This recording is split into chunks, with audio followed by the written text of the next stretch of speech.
Have you ever noticed the PlayStation controller is perfectly designed to fit in your hands? You may have thought it developed into that over a long period of time, but you're wrong. The controller was not built this way for us. We were made for the controller, and Sony has been hiding this from us. Before we begin, subscribe to The Gamer and ring that notification bell to join our notification squad so you never miss a video. Without further ado, let's get into the things you may not know about the PS4 controller. The secret glyphs.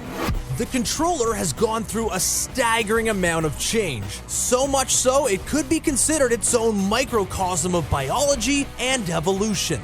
From the dawn of the arcade cabinets where the joysticks and buttons were built into the machine, the functions of these buttons were up to the cabinet. As games evolved to be in the home, the controller couldn't afford to have whole words inform the player what buttons did, and the earliest letters were chosen to represent the choices players had, A or B, the first and the second. This archaic and frankly classist system would be the norm for gamers until Sony unveiled the PlayStation and revolutionized the way we look at buttons.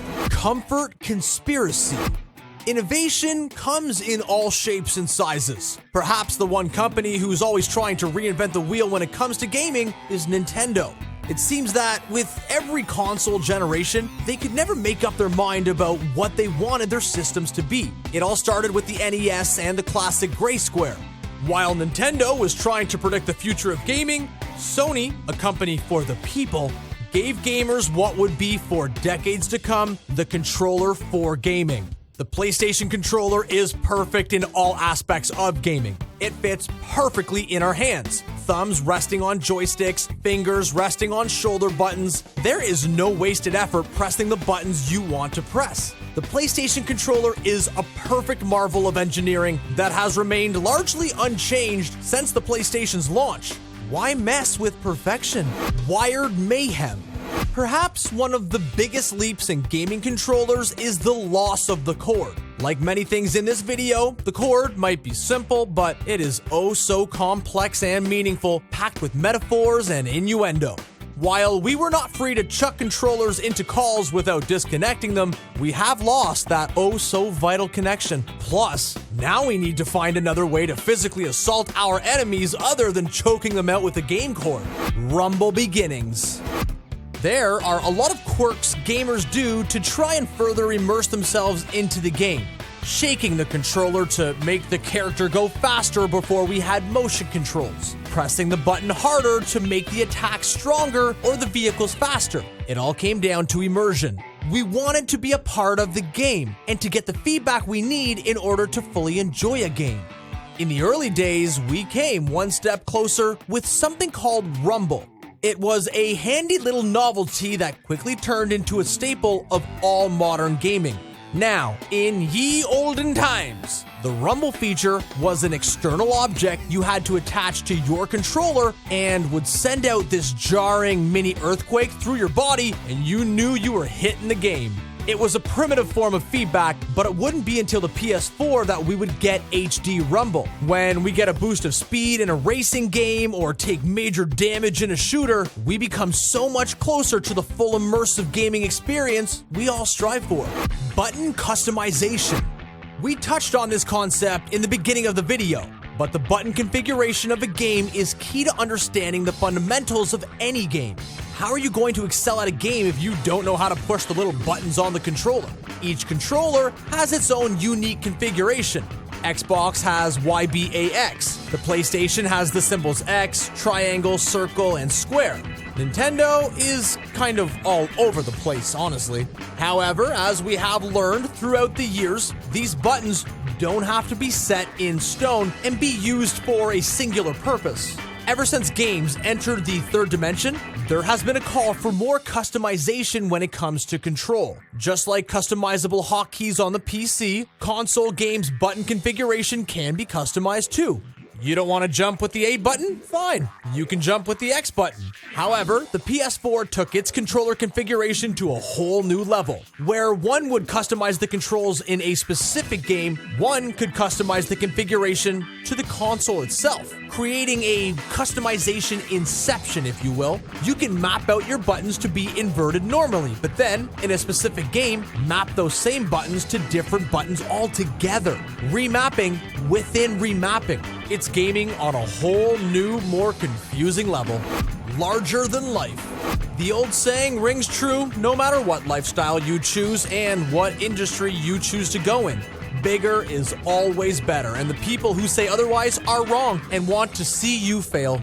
In gaming, bigger is always better. You want the highest level, you want the biggest weapon, the highest score. Why do you think Nintendo advertises the 3DS XL? Because bigger screens are for better means. You see things more on the screen, which directly leads to a better time playing the game. Sony has taken this concept in strides with consoles with bigger memory and, of course, bigger price tags. Could they go bigger though?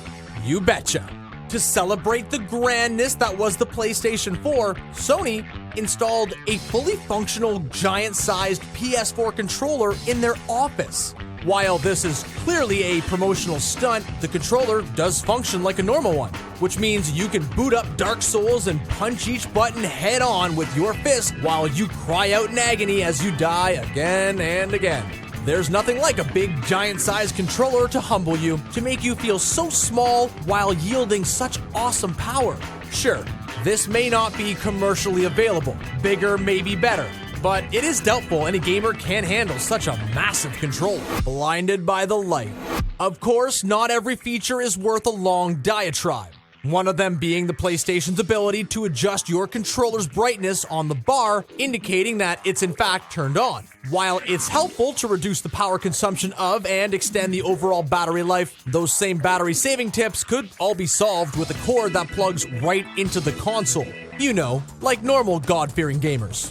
The age of wireless controllers has just created a different set of problems. The first and foremost being battery life putting a time limit on gaming. You can't play if you can't input your controls, buddy. And the second that battery goes dead, so do you. But you might be saying something along the lines of, oh well, you can still plug in your controller and play while it's charging, to which we would counter with, yeah, but those charging cables, they be short. You'll be sitting too close to the TV, and well, we all know what happens when you sit too close to the TV. So adjusting the brightness of the controller bar, yeah, it will save on battery life, sure. But what if, instead of a constant beam of light shooting out of your controller, you had a handy little notification?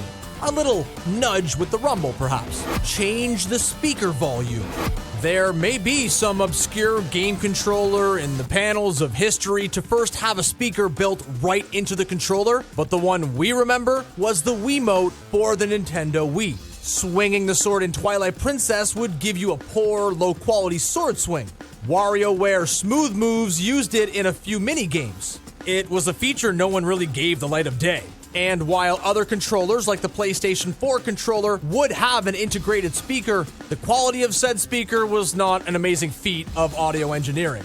You see, the quality of the speaker is predicated on the size of the actual speaker and the sounds forced through it.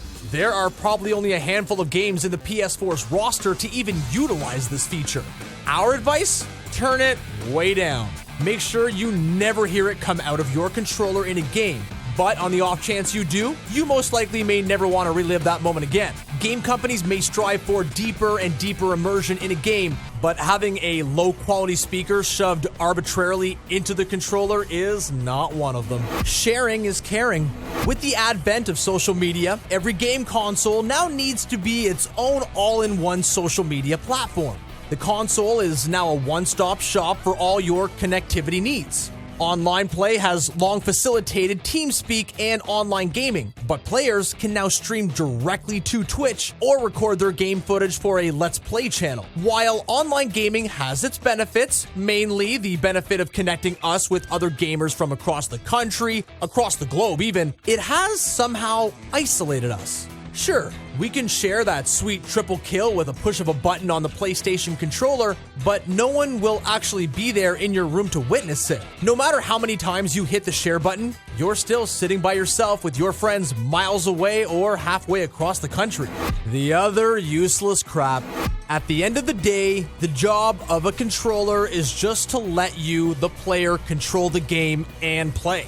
With each new generation, there are more bells and whistles attached to make the gaming experience more and more immersive and interactive, despite the fact you have a direct input on the game you're literally playing. Nevertheless, the PlayStation 4 controller has a bunch of other features that some might find helpful or even essential, such as the ability to directly plug your headset into the controller and play while talking. How about the fact that you can turn your console on and off with the actual controller? Another selling point Sony announced back at launch, again ignoring the fact literally every controller could do this, even the Wii back when it launched.